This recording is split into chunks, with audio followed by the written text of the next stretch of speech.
within earshot, my dad's favorite phrase is say teenage. The Chinglish-English translation being doggone teenager. When I put my feet up on the dashboard of the car, his response is say teenage.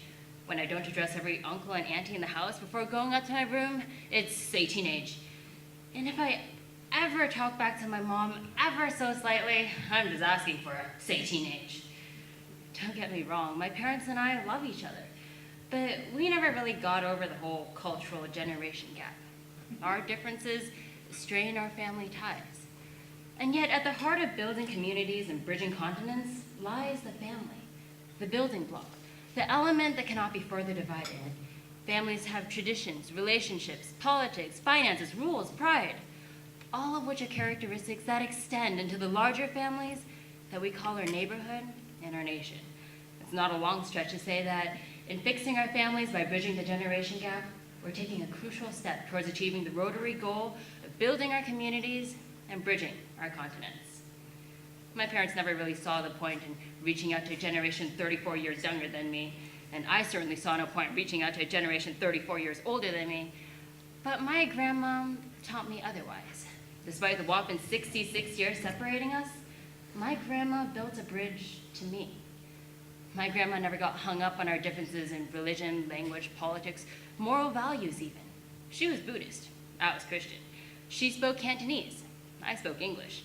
She was computer illiterate, and well, a few years back, I became very obsessed with a new computer game. Watching me waste all my time glued to a tiny laptop, she didn't get it. And yet, she let me be.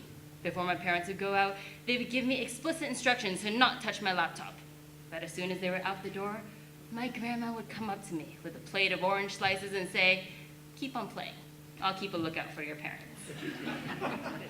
My grandma showed me she loved me. Probably not me, the inattentive brat, but me, who was her granddaughter. Me, who was her family. Over time, we learned to have conversations with each other. I would ask her questions in my broken Cantonese, and she would tell me stories about how she fled the Second Sino-Japanese War with one sister on her back and one more in each hand. She taught me my family's history. She was my teacher, and I was her student. She was my grandma, and I was her granddaughter. So, over time, I learned two lessons from this. First, my grandma didn't let our differences phase her. And second, my grandma showed me that she loved me. And this definitely passes the four-way test. Both goodwill and better friendships were built, both of which are definitely beneficial to all concerned.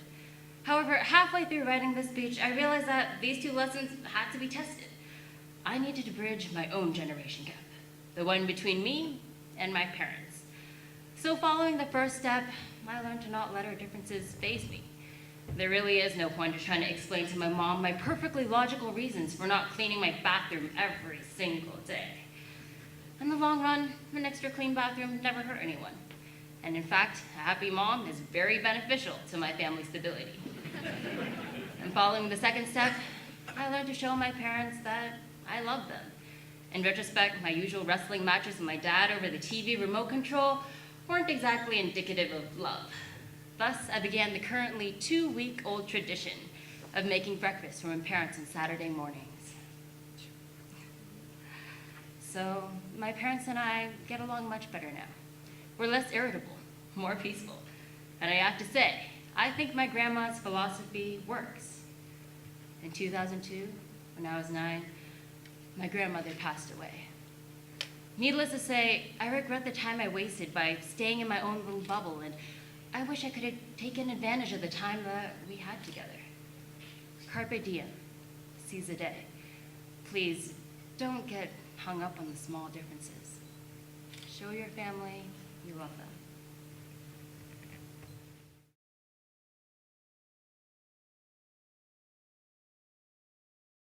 So, hello, I'm Helen. I'm a senior at Leland High School, which is in Almaden. Those are my parents.